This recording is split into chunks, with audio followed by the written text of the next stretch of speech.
Brody, can you? You ready? Yeah, you're hired for this now. All right. Cool.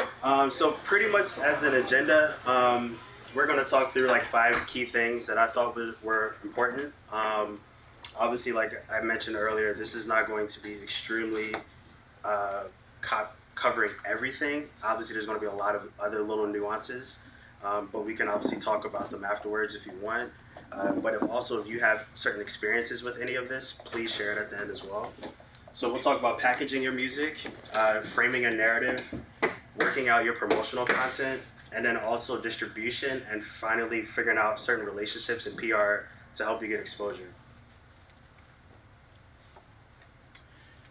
So just a little bit about the Noise Complaints Group. We're pretty much a creative consultancy helping artists basically empower them in a digital age so that they can operate like a business. So mostly what we focus with them is kind of helping them with brand strategy and marketing. So we pretty much have 3 phases. This is giving you a lot more detail, but the 3 phases that we help people with are defining your brand strategy, building a following and a fan base, basically developing a community, and then finally, how do you actually monetize that fan base into touring merchandise? So, packaging your music. So the first thing you're going to want to think about is how you're going to actually define your strategy. You want to know that you're kind of determining how do you want to present your art, how do you actually want it to be experienced by people. Really understand that if there are certain themes that an album can dictate, you want to make sure that you kind of have that established very early on. And you want to make sure that it's also accessible too. So whether it's from the marketing that you're doing, whether the album itself kind of portrays that, you want to make sure that the music is ready to go. You want to make sure that you can also decide and actually determine the mood of the project and be able to put that into words. As a marketer, I kind of tell people to actually think about this and share it with people as well, see how people react with it, just so that you can be able to discuss it when you're pitching it to blogs or maybe posting about it. You want to give people the expectation of what to expect. So as an example, I have Big Sean's album, I Decided. One of the things that you want to keep in mind is that sometimes you may have your own perception of what certain messages and themes are in the album, and then eventually when people actually consume the album, they don't necessarily hear exactly what you intended. So Big Sean basically was promoting his album saying, hey, this is all about me having growth as a man, I'm becoming a new person. And there were some people that basically didn't hear that within the lyrics of the album. So you want to make sure that if you're talking about it with the right intention, that it actually matches up and that people can actually get that from the experience. So some of the ways you can do that, like I said, you can start to have your friends and family listen to the album. Make sure if you sequence the album in a certain way that maybe people are into it very early on, that you put the best songs forward or the best songs at the end. Kind of make sure you make a right decision about that, because that can have a huge impact on how it's consumed, especially in the streaming era where people don't have as much time, as well as their attention spans are short.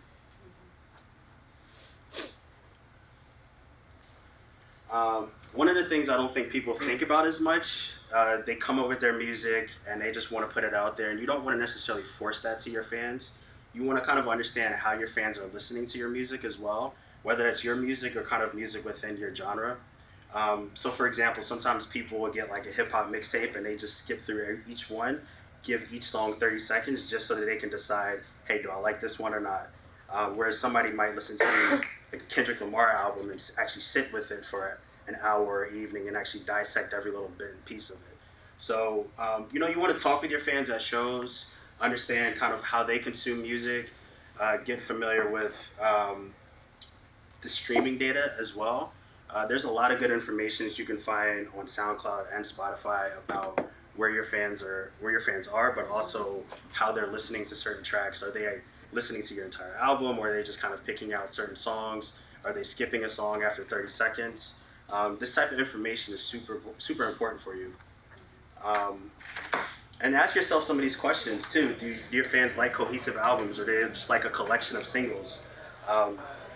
understand where and when your fans actually listen to your music, because that's also pretty important. You might make an album that's super moody and mellow, but your fans normally want to listen to your music while they're driving in a car or they're at the gym. So you want to make sure that it all matches up there.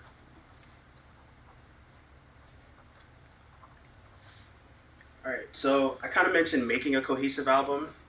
Going back to Big Sean's example, the issue with his was that sonically it was cohesive. The beat selection, the flow, and transition kind of made sense. You felt like it was a journey. You felt like you understood what was happening. The mood kind of took you through certain kind of different elements. But like I said, the lyrical cohesion wasn't there. Meaning that each consecutive track didn't necessarily have a story or kind of continuous theme throughout the whole thing that was very obvious. It might have been obvious to him, but it may not have been obvious to the general public. So you want to make sure that you get some feedback on that as early as possible. I have Kanye here as an example with My Beautiful Dark Twisted Fantasy because he did all three of these in one, which is why people continuously go back to it as a classic album.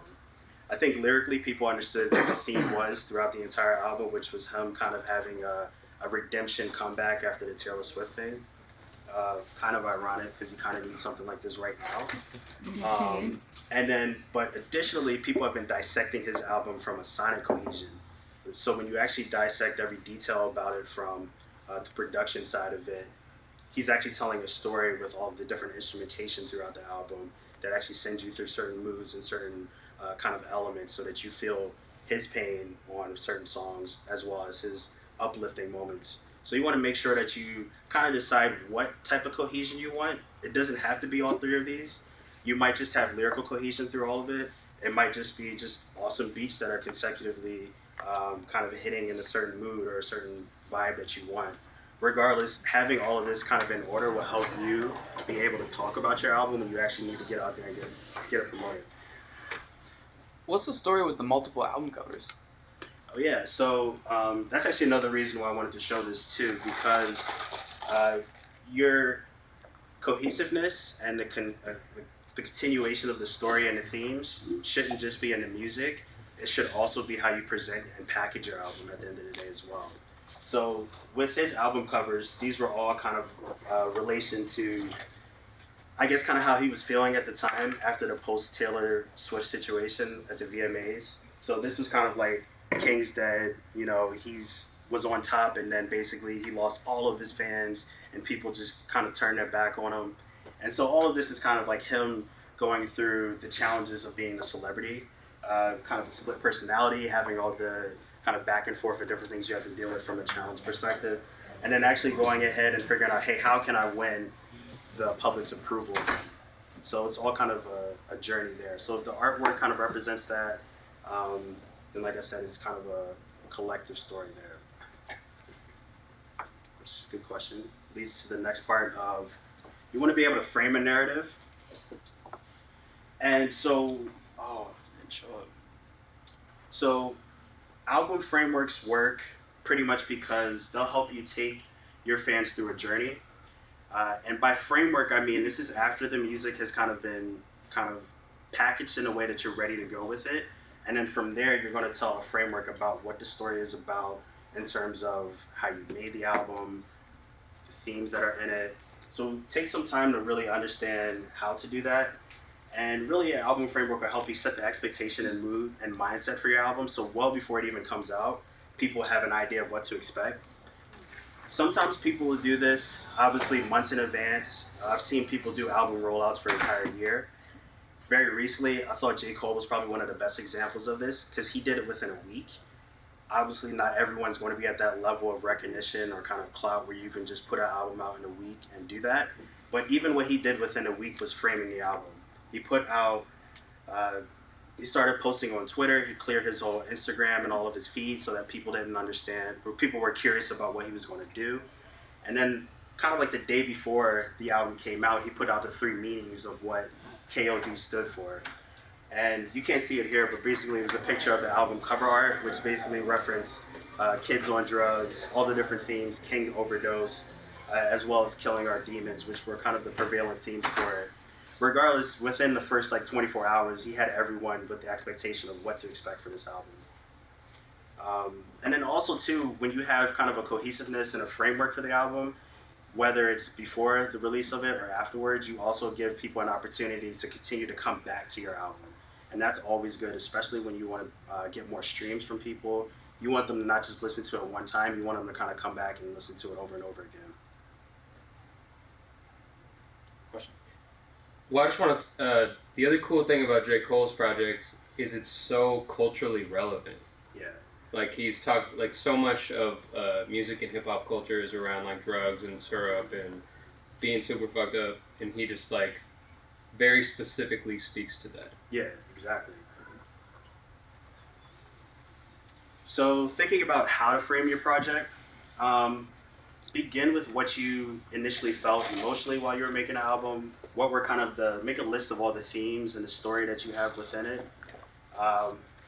You want to basically develop a conversation and story over months, weeks, however long.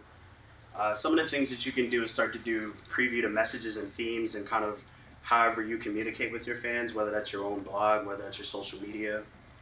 And just keep in mind too, going back to the Kanye example, that album and single covers pretty much are worth 1,000 words. People can see an album cover like the J. Cole one and know exactly what this means. They can also have their own interpretation as well. So just keep that in mind when you're actually selecting the album art. And then also start to think about what is the visual representation of what you're coming up with. Whether that's just you doing a promo video or your music videos, you want to make sure that all of this is all connected. Like there's no disconnect, there's nothing that seems sporadic or out of place. And finally, your music and your marketing should connect and actually speak back and forth to each other. So as an example, there's an artist called Kami from Chicago, and pretty much he had an album that came out that was all about just like the movies, it was the title of it, and it was kind of 80s style synth pop music with kind of a hip hop feel as well. And what he did was keep the whole theme aesthetically throughout the entire promotion of the album. So as he put out certain videos, he had promo posters for the videos, and they were all kind of styled like 80s style movie posters. So people kind of knew what to expect even before they heard a song. They kind of had an idea of what this could possibly sound like. And so it all matched up.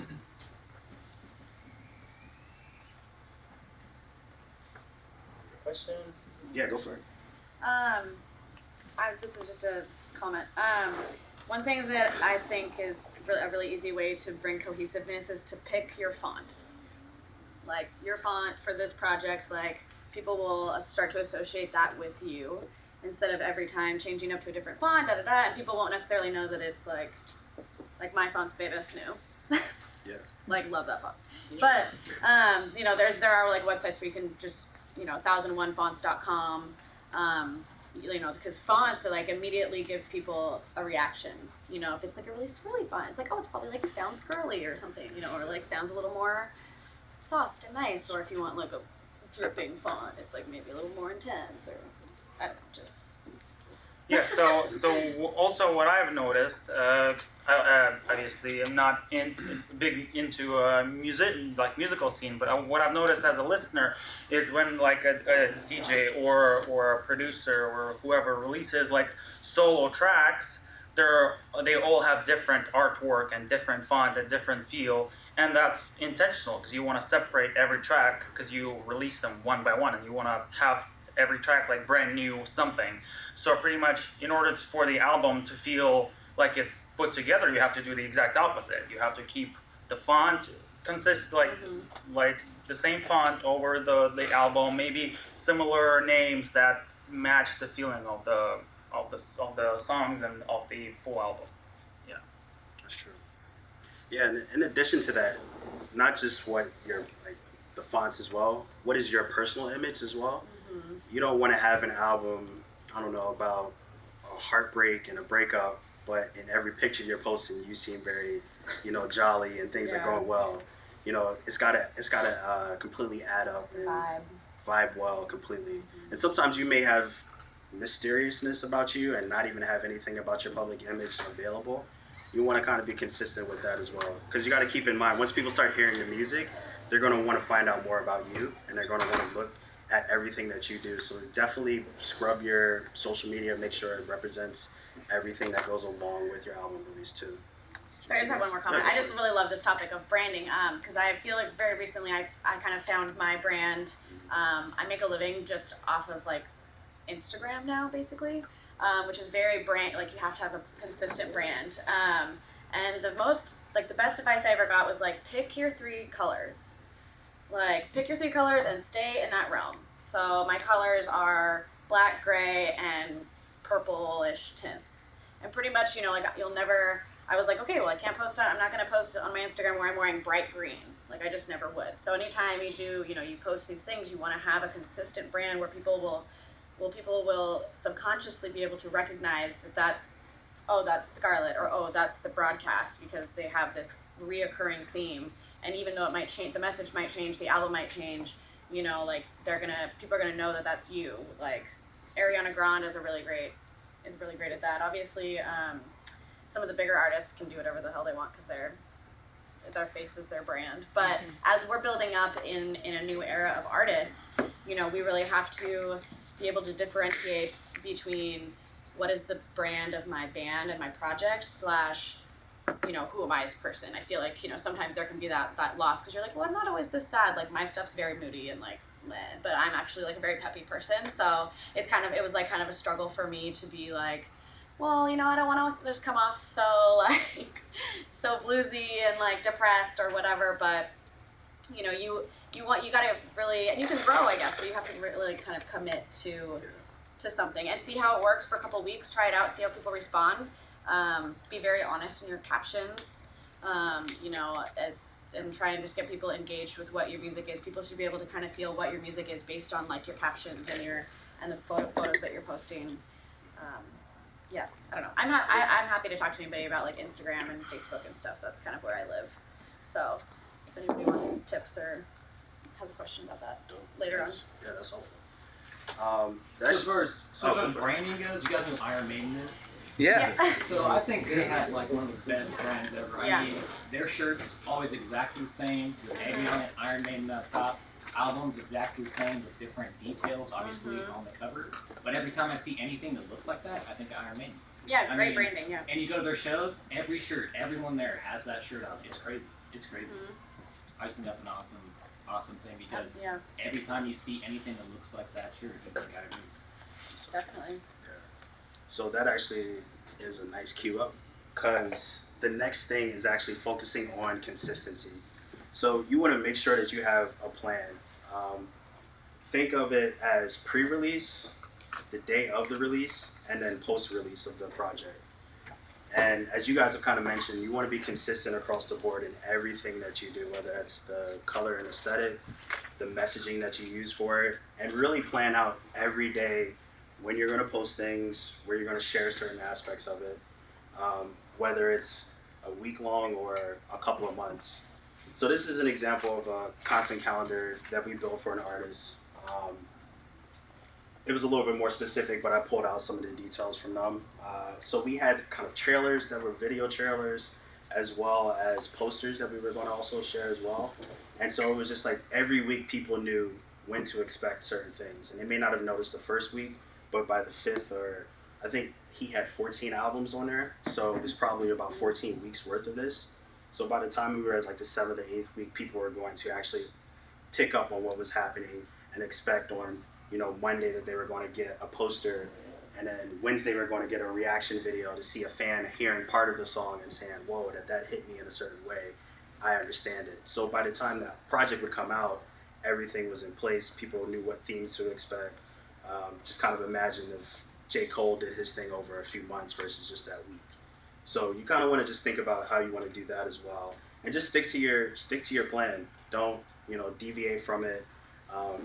Fans will pick up on what's happening, and if you switch things up or you leave them hanging one day, you'll upset them. So next slide.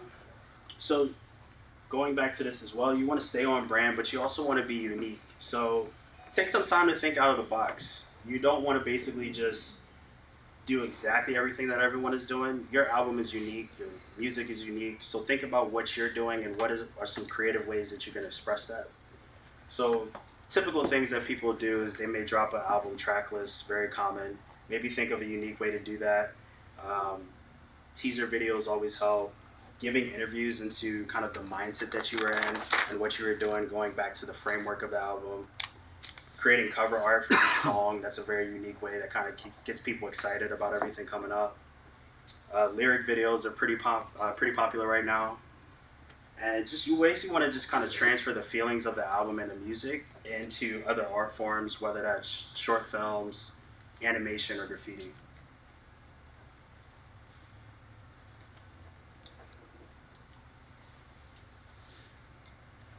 So I'm not going to go too much into distribution. I think this could be a complete topic in and of itself. But there's just certain things you want to do before you even go ahead and start looking at distributors. One of the most popular ones is CD Baby. I would just start Googling some of those distributors. There's a lot of different resources on kind of identifying the right one for you. So they'll basically help you get your music onto Spotify, make sure that everything is pretty much clear and prepared so that your music can be up there seamlessly. And there's a lot of little logistics with that, so I don't want to go into too much detail there, but you basically want to make sure that even if your strategy for your album release is unannounced and you're pulling a Beyonce and you just want to drop it out of nowhere, you want to have your logistics in order. You don't want to have streaming sites not expecting your music coming up. A lot of things that people need to do is pretty much plan at least 3 months in advance to have your music mastered, ready to go, all the details written about it. Sometimes you want to include things like the metadata so people can actually find and identify your music on Google searches as well. Have all of that in order so that you can basically have a nice seamless rollout. You also want to make sure that you already kind of have an established fan base. You want to make sure that you have followers on Facebook, Instagram, a community of people that will begin to talk about it. It could be 10 to 15 people, but at least they're there, they'll know about it, you engage them, and you have some people to help you spread the word about your album. And then also, too, make sure that everything is legally set up. There's a lot of little details there that you don't necessarily want to have to deal with on the back end, or at least not be able to collect your royalties on your music as well.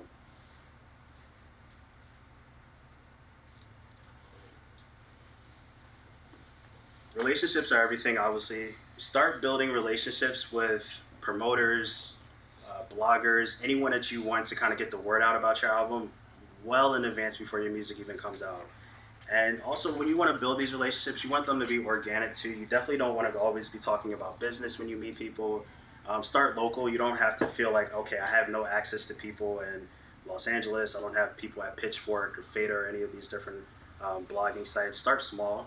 You might be releasing your first EP or project, but see if there's someone locally here in the city that you can meet at an event.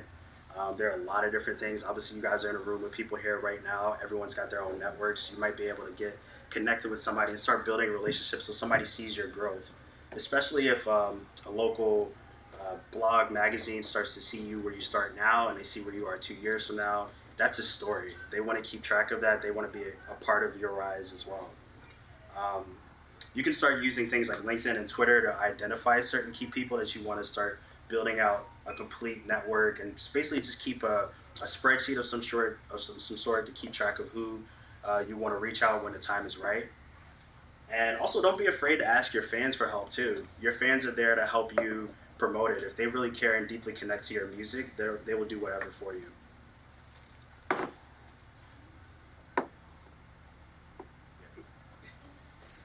These are just some tips about blog coverage and trying to get blog coverage. If you guys don't worry about trying to take notes on this too, I'll be able to send this out to everyone afterwards. If you reach out to bloggers, don't just ask for promotion. Think about these people what you can actually offer in terms of value for them. They are looking to write a story, not necessarily just say, oh, this album came out. So really think about yourself. What's special about you? What was kind of your journey making this album? Do you have just an interesting backstory in general? Are you a unique artist?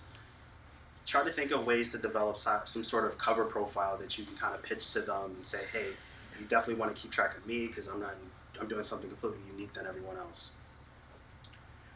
You want to be strategic with who you're reaching out to. Make sure if you go into a blog, do your research and understand that not every site will share your genre of music. Just because it's a hip hop blog, that blog may be focused just on trap music. They may not want to look at any type of alternative or experimental hip hop. And you want to make sure that you're looking at the certain writers and individuals that actually write about the topics and the content that you have within your music. Don't DM, call, or text these people if you don't personally know them. Going back to the previous slide, you want to get out there and start building those relationships long in advance. Start today if you aren't on it already. And be brief when you reach out with people. Don't always just kind of give them a paragraph or 5 paragraphs of details. Get to the point. And like I said, if you've already kind of been laying the foundation for this and building that relationship, by the time you send them a message, them opening up that email, the chances are going to be very high. And you also want to make sure that your content is quality. Make sure that all of your links are shareable, that if you send them a link or a song, that they can access it and read it and open it immediately. I know some bloggers that they probably get like 100 to 150 emails and requests to get promotion on their site a day. So you want to make sure that your captions or your title in the email is something that's going to capture their attention. And then you also want to make sure that if you have any type of already coverage, whether it's local media coverage or you have some insight into like your fan base, you have footage from your shows, share that information as well.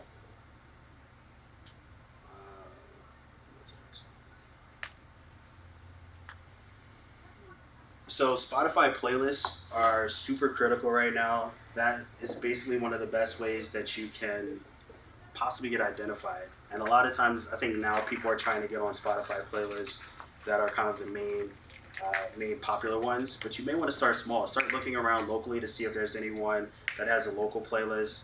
Reach out to them, same way you would do with the blogger. Start to build a relationship there. And you also want to pitch your music as a mood. Every playlist is not necessarily just general for all types of music. They're usually kind of like, hey, this is what you listen to when you're in the shower. If your music doesn't sound like that, then that's obviously not the right playlist for you. Also start building your own playlists. A lot of times artists will have a project that they put out there, and if you have kind of a playlist that also includes your current project as well as all of your backlog of music, then you might even create a new fan because they may want to see the progress of where you've come by digging into your whole discography.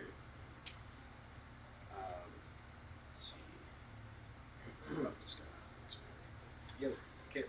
Yeah. Well, I'm not sure if you guys have done this here or started, but over in San Francisco, they have tons of playlists of balanced breakfast theme, just all local-based music. So if you guys want to initiate that, or let's start a Seattle balanced breakfast playlist on Spotify and start sharing it around. Yeah, anybody that wants to get on that, let me know. Message me on Facebook. As well as message me on Facebook or email us at info@noisecomplaintsgroup.com. If you want any more of this information, I can send you guys the deck so you can look at this. But for the rest of the time now, I just wanted to open this up for a discussion. I have a couple of questions to kind of get this going. But I think this is a good opportunity for all of you. Obviously, we have Scarlett and a few other people here that have released albums. I know some of you might already be in the process of releasing a project in the next couple of months. If you have a question, pose it to the room. But I figured I'd just kind of start. If there's anyone that's seen a unique case study or a unique example of an album release that just had you like just on edge or anything like that. Should I pass this? you guys heard of Ryan Caraballo? He's a rapper. I remember when I first met Ryan, so he's doing like national tours, his videos are like millions of plays, and he's doing very well. And I remember being very inspired by him when I first moved to Seattle. He was like just on the come up, and he got in a lot of trouble for this, but it was genius. So he had a song called Betty, and he made a website called Please Help Find Betty, and he did it as like a missing persons, like Betty was a missing person, and plastered please help find Betty, please help find Betty, please help find Betty.com, and when you go to it's just his video that's on there. Wow. So lit. I I was like, God, that's so great.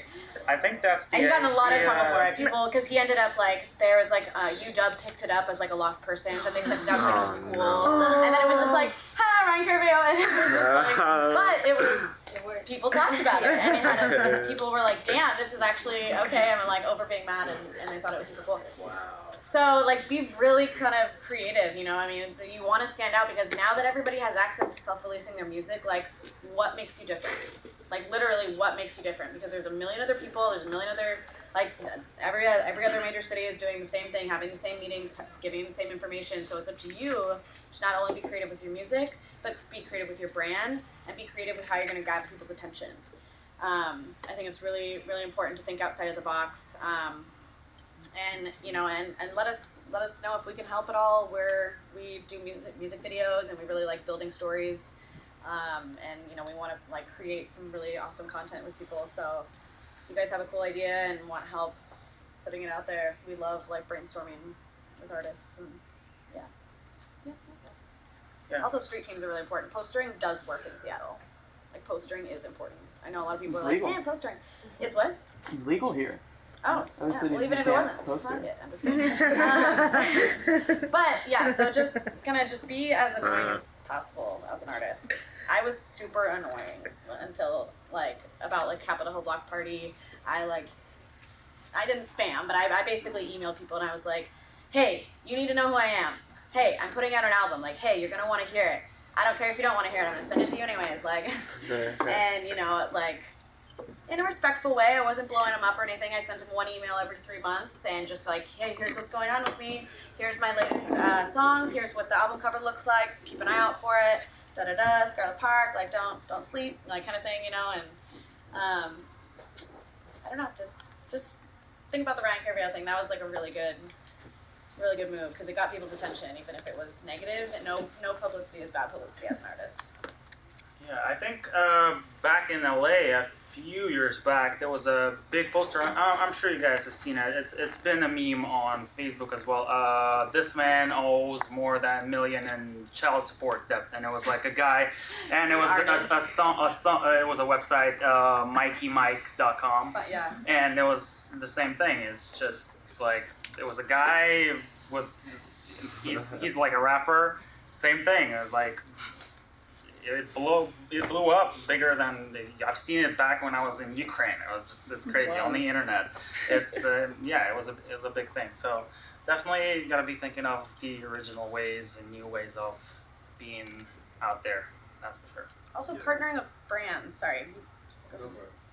Partnering with brands is really important. Amazon is about to unleash their influencer program, and so they're going to be hyper local to big cities. So Denver they'll be trying to find local Denver celebrities to represent these local Denver businesses with their products and stuff.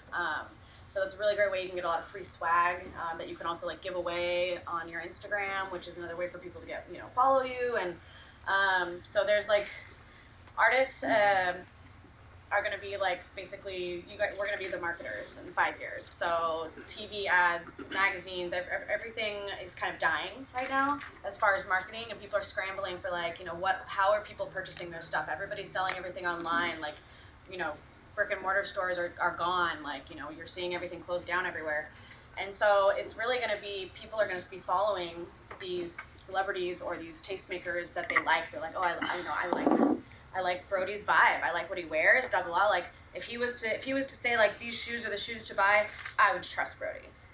So that's where it's going to start heading. So build up. It is very important to build up your social media following. Yes, it's important to have bodies in your shows, at your shows, and everything, but people do look at that kind of stuff. If somebody sees a poster and looks you up and they see you have 12 followers, you don't really care. It's like, oh well, like what if maybe they don't put any effort into their shows then, like because this is part of your brand. It's another extension of your website. Like, so yeah, like I said, there's a lot to talk about. So if anybody wants to talk about, I'm happy to give tips and tricks and stuff. I can give examples of the record release I did with Martin Sepulveda. He's a hip hop producer. And his record, he kind of followed all of the things that we went through. His record had a concept which was toxic masculinity. It was a breakup record. It was him having conversations with friends about their experiences with relationships. And then the kind of art that he put on the record itself with some samples and some interludes was, he was really influenced by Martin Had a Radio Show, I guess. So it was this call-in idea. So that was already the record. So when I started working with him, we decided to take that idea into what the performance was going to be. So we created actual calls that would set up these songs really well, that did reflect some of the conversations he had while he was creating the songs. He played the host, but he was also had an alter ego that was a caller. So that kind of carried through the whole record release thing, was this idea of a relationship call-in show. And some of the other things that we did was, his sister is a visual artist, so she created images for each of his singles. And so when he released them one at a time on YouTube and things, that was the image that was with the song. But then we animated those for the record release, and we projected those while a band was playing his tracks, and his vocalists were doing the lyrics over things. So it was all kind of keeping it very cohesive. Like, there was this concept. The record was called Lovesick FM. The set that we put together looked like a radio show. He had call letters and that kind of thing. So the feedback we got from the people that were at the show was like, this is great. We've never seen anything like this before. It just really got them engaged and excited about the whole piece. And Tanisha, who made the artwork, was selling her artwork. So it was just this whole bigger thing. Like, you can think bigger than just, like I said, 45-minute set and you're off. Like, it can be an event that's all about you, and you don't need openers and all this other junk. Anyone else? Yeah. One of my favorite releases this year is probably from his last year. It's a band called Converge, and the front man, his name is Jacob Bannon. He's also an artist. And he does all the art for Converge and multiple other bands. He also has a record label, Music Wish.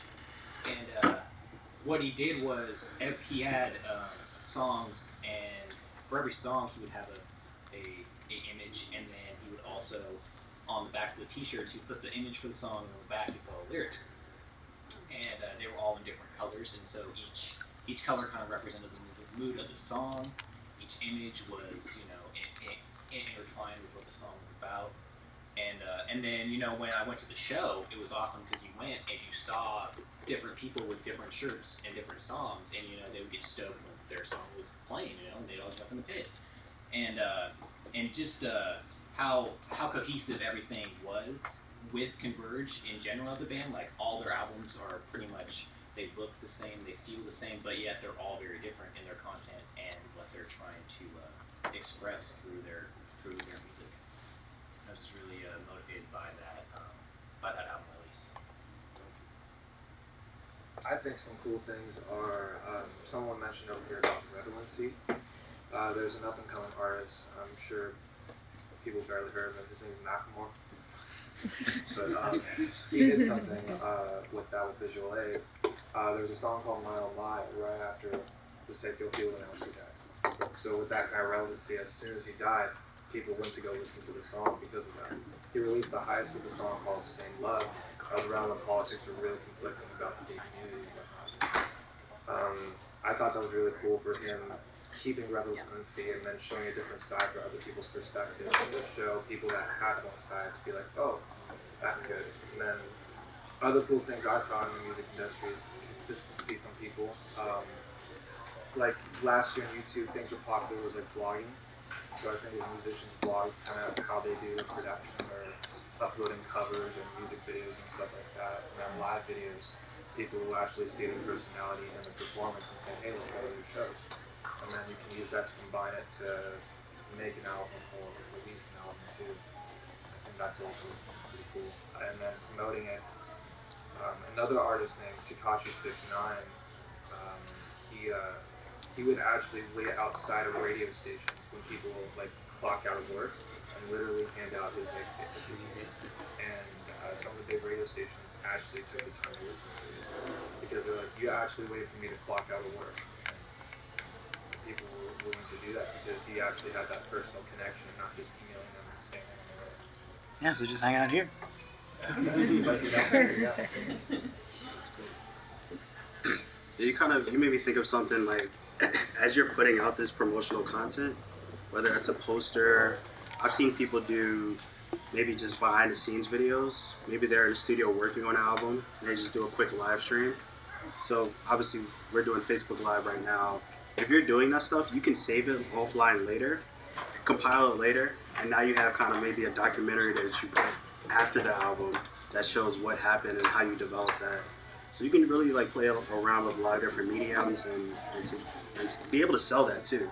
Like maybe that's something you sell on a VHS tape at your shows and be like, okay, now you got to figure out how to play this tape, and you get access to all this exclusive behind the scenes stuff of the tour and like everything we pulled together for the show, etc. So, and then I know, sorry, I was gonna say, Kami, who did the movie posters, that's a great example of merch that you can sell. People now eventually they saw all the promotion beforehand for months. They go to the show and they can pick each poster of the song or whatever you do as kind of the artwork. There's a lot of different ways you can kind of think about it. So just plan it out from beginning to end. John Dylan did something like that too. He had a couple mixtapes before he had his actual album come out. And one thing that gained popularity, he actually did all the production for his mixtapes. So people actually respect him more as an artist, which made people want to share him more because the production side and making it seem like the music was fun as much as listening to the kind of like what you're saying about miles. What's everyone's thoughts on like how often you should release music or how often you should drop an entire project? I got something about that. So something I was gonna bring up. What I've been seeing a lot of artists do lately is they do a pre-release. So they'll have, 7, 8, 10 tracks, and then they might release one. But you go to their album on iTunes or Spotify, and you can see the whole album, but you can only click on that one track. But you see this thing coming, kind of like you were talking about earlier. It builds this momentum. It's just like kind of the same thing as putting out a poster. It's multi-promotion for the whole project, but you're kind of releasing a single, but you're promoting a whole album at the same time. I think that's really interesting. I think singles are kind of the way to go until you're at the point where somebody like is like, I need 10 of your songs right now. Like, you know what I mean? Like I released a full EP and it was like nobody gave a shit. Nobody did for like for like a year until and I was like had to release them as like singles, and so I kind of learned that way where it's like you amp it up and amp it up and up for people like unless the people have been going to your live shows, like you haven't given them any taste. If like speaking to myself, like I didn't give them any taste of anything that I was doing and expected people to kind of like care, and the reality is people are so overstimulated with so much stuff coming out all the time that you really kind of I think want to butter them up a little bit. Do like the Facebook Live videos or Instagram Live where you're singing your material while you're practicing or doing something like that, and then I think the first album should always release the singles, release 3 singles before you try and have an album release with a video if you can. That way people kind of know what to expect. You agree with that? Yeah. Yeah. Actually, I was just saying so What? I think he's trying to get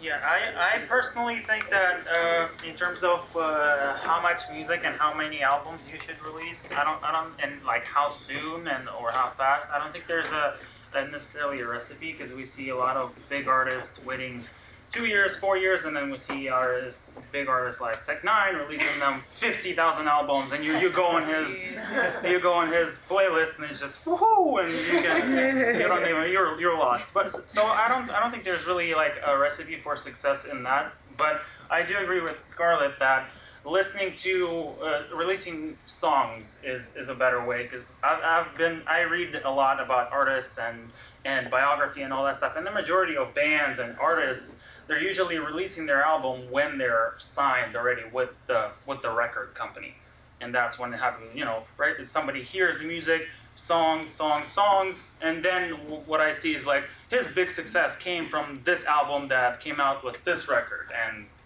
I think that's releasing songs is definitely a better option. But obviously, there's never a perfect way to do something. Yeah, Travis Thompson, he's artist around Seattle, Macklemore, kind of took him under his wing. I've noticed he's dropped a lot of singles throughout time. Like he just dropped his new one, Bad Apples, and it's really good. With the videos. Yeah, and it's building up slowly for the album, and I can tell everybody that like the system is getting really excited for his stuff because he keeps dropping singles a lot.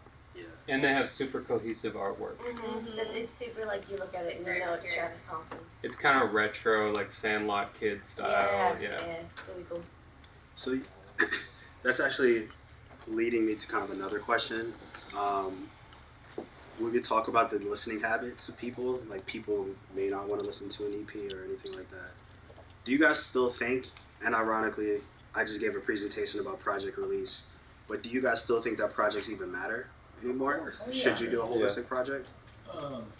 I think, if so, you guys heard of Hobosexual or their band in Seattle? They're fucking awesome. But so they do like concept albums like a lot, and what the main dude's thing is, he loves the '80s, he loves toys, he loves anything from the '80s, and so all of their albums and all of their artwork, they made toys of the band to sell, and they frame it all in this like 1980s kind of butt rock meets Led Zeppelin type sound, and they target guys and gals and people who are really into that music, who are not really into like the newer styles, rock and roll and things like that. They're and they found that niche market where people like show up to their shows all the time just because they haven't heard that style of music in so long.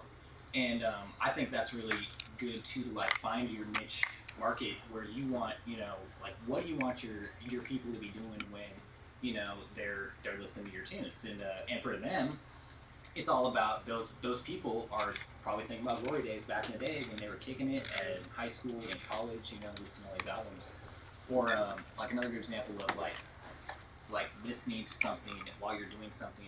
The band Sleep, they're a big stone metal band. And every time I listen to them, I just want to smoke weed. Or when I'm smoking weed, I want to listen to Sleep. And so, like, they have that, like all these potheads. Oh man, I gotta listen to Sleep, because I'm smoking a bowl. It's hand in hand. And finding something about the music and your fans is pretty key to like having success long term. Oh, 100%. I agree with them. I think everybody understands that. It's like you don't necessarily have to target the young generation or like the 25s or whatever. You don't necessarily need to target this internet people because we have a few billion of people in the world, so everybody it's going to be enough people and enough listeners for every genre. That's like what I work in the wedding videography for like 5-6 years so far. It's like a family business, and every time where like a new photographer, a new videographer comes over for like an advice or something, we've been on this sort of in their shoes when like photographers don't want to share anything, videographers don't want to share anything because it's like it's my business. There's enough people for everybody to share, and it's exactly. Yeah, there's enough, and that's why. Honestly, that's why Park Ave came to life. It's because like there's enough business for everybody, and there's never we'll never really run out of it. If you just try and like learn everything your own way, and then you keep all your information, it's like you're gonna be so busy trying to hold on to whatever you just figured out how to learn that like you could have just learned so much more by helping somebody else out and them helping you out. Like I've learned a lot from every artist that I've worked with. Like I learn a lot from Kira all the time, like everybody has a different set of skills. That's the most amazing thing about artists is that we're all self-taught. We all woke up one day and we're like, we want to do this. And so, one person is a producer and a designer and a guitarist. And then the other person is also a musician who's a singer and a hairstylist and this. And so everybody has these like different little like things that they've partnered with their music that gives them, they're just like a walking like tool of like somebody that can help. Everybody can help each other. So the artists that live forever are the artists that help the artists that are coming up. Kanye discovered this person. Now you're hearing about Kanye again Yeah, because weird. Kanye was, Everybody still talks about Dr. Dre. yeah, Dr. Dre discovered Eminem. It was like, and that revived him. So like, there's the idea that you can't, that that you shouldn't help people or that you shouldn't be promoting other people's shows and that you shouldn't be, that's bullshit. Yeah. Because the more that you're helping other people, the more other people are gonna help you. That's just how it works. I feel like platforms are really relevant, or like everybody's music is gonna have a platform that it pertains to best. Like indie bands should go for Bandcamp, and if you're like experimental hip hop or trap music, like SoundCloud is where you should release things. And every platform has different like ratios as far as like whether to do singles or whether you should do like a full release. So that's something important to consider. I also wanted to talk about how like I feel like I'm never gonna reach this level of organization. Like this is like super way beyond what I'm capable of doing, at least alone. That's what we're here for. Yeah, and that's why it's really important to partner up with like people that are more savvy when it comes to organization and business, so you can focus on your creative process. And yeah, I don't know. I'm like really not sure if I'll ever be able to like even get organized even with the help. You know what I mean? Like You can do it. Yeah. I have faith in you. Thanks. That's why every creative needs a non-creative in their life. Not necessarily like a non-creative, but you need that person that's like, hey. Different brain type. Buy my book. Yeah. I'm not a musician at all. See, if you just created love this, I'm looking at this PowerPoint, I'm like, God, Yeah. you did this, like that would have taken forever. I would have been like, I would have got like one little square on there, and then I would have been like, I'll up something else, So I was trying to get something. I was gonna say, like, I feel like for a successful EP release, it's like a cookbook. There's loads of different recipes to take. One thing that I feel like we've been talking a lot of the precursor stuff to the EP release. One big thing is like promoting and touring for the EP and just promoting the shows and getting, I guess, making those connections with the venues and just lining up a successful tour to promote your EP and reach different audiences. A lot of times, social media is a big platform to, as well as getting just like doing maybe like spanning from different show to show. Either if you go to Vancouver to Seattle to Olympia and then do Portland and then go all the way down. But promoting and getting the EP out a lot, and also using social media is a huge aspect to succeeding. One thing that we haven't touched on at all is a mailing list, which is super important. Get like some kitschy book or like something that you want to bring to your show. Like make it like a freaking centerpiece that people like walk up to, like, what is this? And then you're like, oh, it's my mailing list. Like, speaking of, you should sign up. Like, I went to an antique shop and I found this book that's literally like as big as me. It's an old King County criminal ledger book, and it was when I found it, it was like all empty, and I was like, this is awesome. So the first like 50 pages are just like scrapbooks and photos, but in the very middle, it's like a big mailing list of people. Like, I've got a really big pen, and people, like, and it says like criminal and like the date that you're registering, and like it's from King County from like 1930 or something. It's crazy, but that those people just reach out to them because those people like you. Those people want to hear about what's coming on because they took the time to enter in for your email. Also have a link for your just for people to sign up on your mailing list, and send them little stories about what you're doing. Like, hey guys, we just recorded blah blah blah. I had to stop because somebody got sick, but we trudged on and kind of yeah, sorry. Mailing list, I guess, because then you can collect those from everywhere. And next time, you say you guys go on tour, next time you're out, you're like, hey, we had so much fun down in California. We're going to be coming back next year. I'd love to maybe schedule a house show. Like, please reply and let me know if that's something you'd be interested in. And it's a way to really pinpoint those people. Yeah. That's a good idea. Like I had a former mentor who managed a band called Throwing Muses, and he was able to assign a dollar value to every single email that he had because they all like paid to their subscription model or like gave them a certain amount of money every year that sustained their business. So like understanding what that email connection, what that direct connection is worth can be important. Yeah. I find it highly educational to experiment with the experience as well. So, one of the known factors of the music industry is it's like a specter, it's like an essence that's always existed. That of gotta stay relevant, right? They said that a lot. Gotta stay, well, one of the attributes of that is you want to activate one's curiosity. An organic way of doing that is, releasing a single. Or if you play, in my band, we visiting from Big Island, Hawaii, for the spring out here in Seattle. We play music festivals a lot. And, if you want to activate one's curiosity outside of being a live performance, hit the parking lot, see where everybody's watching the music and, experimenting with the experience. Go out to the parking lot, scope out the license plates numbers. Like, there's like 11 cars here from Colorado. Like, we got family in Colorado. I didn't know we had that much people out here. We need to hit up that market. Well, put your CDs out or your singles out and like the little care package when they're out on the cars. So like windshields and stuff like that. Your band card, your mailing list or whatever, like your CD and stuff like that. Hit those cars. You got like 11 of them. Okay, that's like 11 more people that didn't know who you were before. And they're gonna be, honestly, they're just gonna be like, wow. I want to say no one's ever done anything like this to my vehicle automotive before. So I want to hold space for that. And just $20 checks, they want to put that in their car on the way back home and like scope out and discover who you are. Exploring different attributes of oneself too. Like in our band, my kid brother, he's a percussionist. He's also really good at spreadsheets. He's also really good at managing our social media platforms.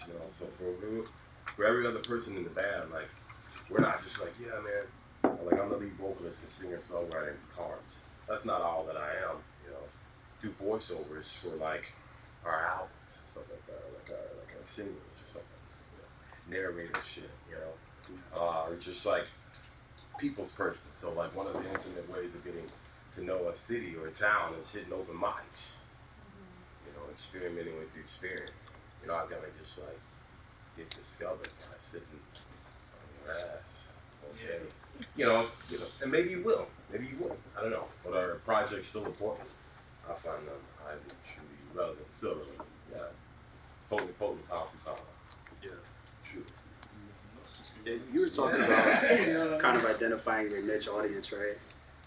So my perspective is that projects are important for that niche audience, right? They're going to want to see what you can do holistically, the different variations of your styles, what your stories and experiences are. And like, not everybody's going to listen to your whole album.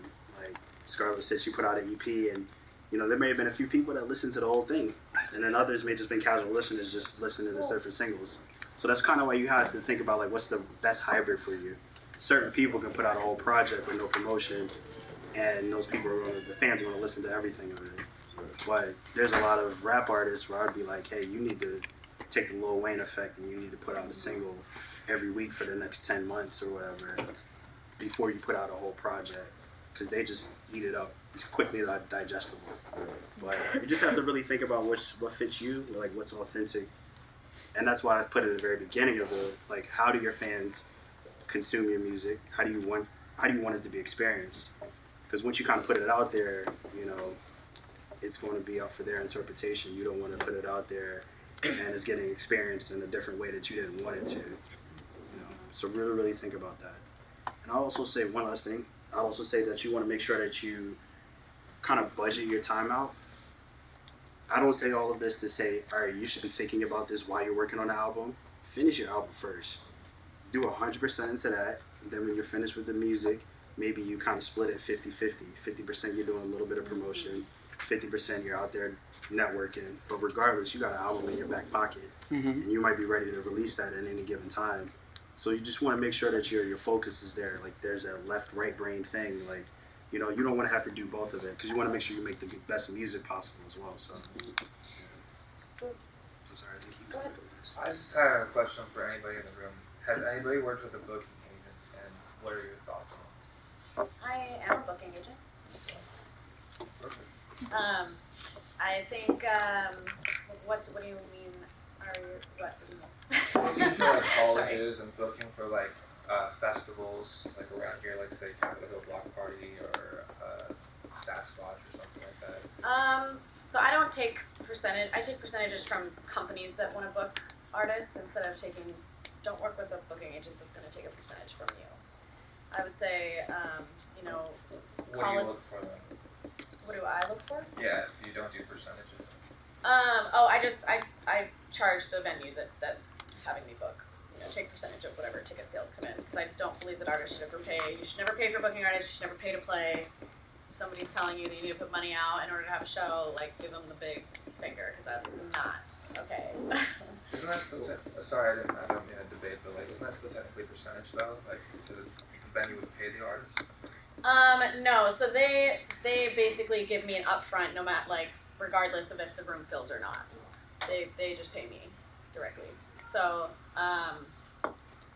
but like for looking for artists, usually it's just it's a network thing. So you just want to get as connected as possible, and you can honestly book a lot of your shows. Like I still book all of my shows. I don't work with a booking agent, just because I think there's value in you reaching out to those people that book those venues instead of just working with one agent and then they have all the power, and that's like, you want to have the power, Do you go by, we work with Laura, so we know who your attorney is.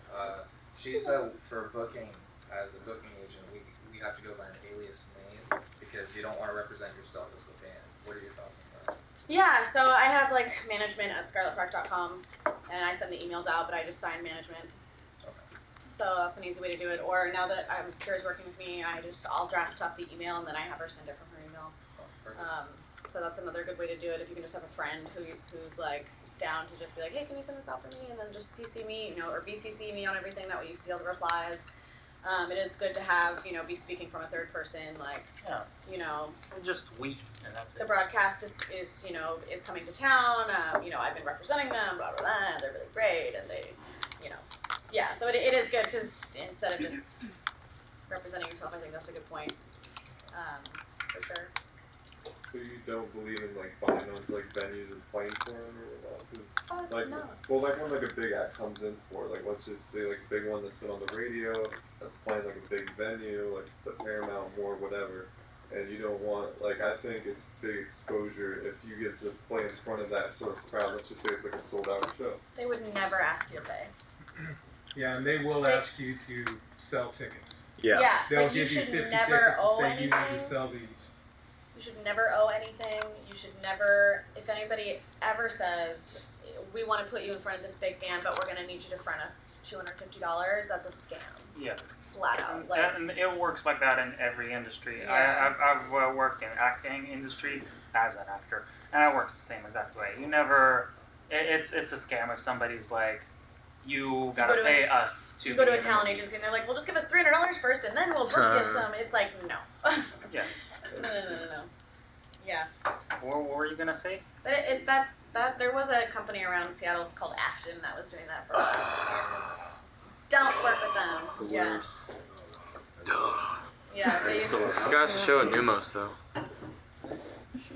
yeah. As Didn't far make as any money. like booking those festivals and things like that, though, I think more important than, and maybe you're already speaking from this place, but it's like, it seems like in this day and age you have to build your own movement to a certain point before they're gonna pay any attention to you, no matter what, or before a booking agent really is gonna pay attention to you. From what I've gathered so far, I think a booking agent will be most useful when you're trying to book a tour. When you can't handle how many shows you have coming in, that's when you need a booking agent. The booking agent should be managing your bookings, not getting you bookings. Well, we've got a tour set up right now Mm-hmm. back to the New England area here next fall. Oh, cool. And we're trying to find rooms and gigs while we're out there on the road to support them. Mm-hmm. And we're having a very big difficulty connecting with booking agents. I would go on Instagram, hashtag Boston Artist, and I would reach out to artists. I would say, That's smart. Yeah. for this. That's what I would do. I would find the artist. The artist will help you. Booking agents, if they know you're coming in from out of town, sorry to say it, but this industry is full of crooks. Okay, work with the artists, because artists will, like, if somebody was like, I have, you know, and I'm sure other artists here do as well, but somebody will refer somebody who's coming into town, and they'll, you know, they'll give them my email and, hey, I'm just looking to set up a show. Absolutely, let me connect you to Chemo. Like, you know, if I can help or not, here I'm going to send you on to the next person. There's a lot of businesses that will charge you, and you already lose enough money on if you're doing a self-pay tour. So it's better to just try and search for the artist and reach out to them directly. That's what I would do. Yeah, I would also like to say too, not to also blur the lines between booking agents and people that work directly for the venue. Because I book a venue, right? And it's a small, mid-sized venue, so I would imagine that like you're looking at venues that are, you know, 100, 200 capacity places, and in things, situations like that, they're going to be DIY places, and you just want to reach out to them directly. You don't really have any need to go through agents. I know that We've done that. We've sent out mass mailings and everything else to places like that through New England, and basically starting Chicago, working east, and very mixed results right now. Yeah. I feel like Yelp would be a really good like way to identify which venues are gonna fit with your aesthetic. You have a social media platform like Facebook and everything? We have all that. One of the things that we utilize is just like a good way of webbing that out organically, like cutting costs and stuff like hotel rooms or something like that. Just dropping a line like, yo man, who's got in Boston? What tribe do we have out there? We're coming through, you know, for X, how many. Connect with that long lost relative, man. Yeah, you know, Ancestry.com.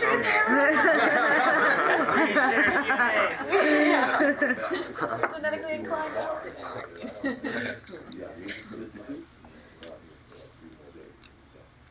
think it's always been that house like that. Also, a great thing that I just discovered is that a lot of hotels are doing music now, and they'll give you a free room. So hit up the hotels and say, hey, I'm going to be in town. I'd love to exchange an hour or two of music in exchange for a room. And then you can stay there and you play earlier during the happy hour, and then you go and you play your show at night. So that's another kind of... And absolutely ask. So if you do, you said you have something booked already. So absolutely ask them, because they're on that side. Ask them what's up. We have who's around. The biggest downside to this is that dealing with the colleges, you're dealing with a lot of college students, and they're not full-time professionals. And they dedicate maybe an hour or two a day to it. So communication with them sometimes is not really optimal. So that's been kind of the biggest downfall that we've had trying to continue that. We've had requests into all the 6 colleges that we're going to go to ask all those questions. Yeah. So I like her idea about the Instagram, reaching out to the artists, because we've had several people across the United States that are artists that like it. So yeah, I appreciate that. So it kind of goes back to our point earlier about like scratching other artists' back, support each other. I've heard from a lot of people that they'll set up tours basically because they know artists in other cities, and now they've made all these friends, and when they come through Seattle, they put them on their bill, and they go to that city, they're on that bill, and it's kind of like, hey, we're helping each other to build each other up. And then next thing you know, you're at the Grammys, you guys are all homies, right? Like, that happens a lot of times. Additionally, you guys just gotta get scrappy with it and not necessarily always rely on venues in cities. Just house shows. House shows are massive. You know, you can definitely do that, figure out like, hey, which city am I gonna be in? Who can I connect there? Is there a fan that wants to help me? There might be somebody with a big mansion of a house that's like, hey, come on over. We can set up everything. You want to invite 50 fans here, have an intimate show. So there's a lot of different ways you can do that. Then you can charge a premium on that, because if it's intimate, like they may pay a little bit more than just $15 to show up to it. They may pay $25, $30 for 50 people. And it's also a meet and greet. So there's so many different ways you can do that. I'd also say too, when it comes to like promotional stuff, especially for your album, I know right now, kind of in an Instagram world, because Instagram's algorithms are all screwed up, right? And so your stuff is difficult for you to see and also for it to be discovered sometimes. So now what people are doing are creating these kind of networks or groups. So maybe you have like 50 artists spread throughout the United States that you guys are all cool with. You guys have a community that whenever you're about to make something that's like a album or something, you send it to this group of 50 people. They're each sharing it with their followers. Even if they each all have like 3,000 followers, like that's getting more exposure to you and helping you distribute your stuff. So there's a lot of different ways, but I think collaboration is definitely helpful in that aspect. It might help with what you're trying to do. Yeah, I totally agree with that. We have so many great musicians here, and I know like if Chemo or someone that we know sounds great, if we cross-pollinate, we can reach like a huge 6 degrees of separation. And I don't think we do it enough, but it could be really powerful if we did like every time. Because I know if I respect another artist, I'm like, they like them. I'm definitely going to that because I know she wouldn't waste my time or he wouldn't waste my time. So I do that all the time. I think we need to start a very active sharing culture among the artists. Like, I think that's going to solve a lot of the problems here because we want to make more money, and you'll make really good money if there's people at your shows. Like, the venues around here, they pay out. Like, you play at Sunset, you can make $600, $700, $800. Like, just get people out to your shows. How do you do that? It's not hard. Like, I don't know about you guys, but I can't afford to do, spend $30 every weekend on going to all these different shows. But there's a hell of a lot of people who can. So we need to be sharing with, all of our 9-to-5 friends and, our friends and family, the older crowd or whoever, be like, hey, I know it doesn't seem like it's important to you or that, maybe they're not big on Facebook, but just share it, please, so that people see it and really kind of encourage that and maybe find some artists that are in different genres than you because it's very, very genre specific groups around here. But partner up with a hip hop group and partner up with a metal group and be like, hey, you know what? I can appreciate your music. Even if I can't come to your show, I'm gonna share it at least twice. And please share my music at least twice or whatever. And I bet you'll start to see some new faces and and maybe you switch it up and you have a different share buddy every couple months or something. But sure. I was gonna say, I was saying a couple days ago, I'm in the industry of selling FOMO, fear of missing out, because everyone works 2 jobs. Mm-hmm. So I don't know if you guys ever seen a 360 video before, but you're basically just capturing the moment. You could even twist, turn, look up and down. So it's the next best thing to them being there, Oh my God, love. So if you guys want to pass this around, go for it. Also, it'd be good for shows. It's good for shows. How do you do the audio? Like if you're gonna do I'm recording right now, I have 8 channels. Yeah. If you're gonna do it at a show though, how could you hook it up? I connect to the PA systems. There's PA systems. I already have a mix.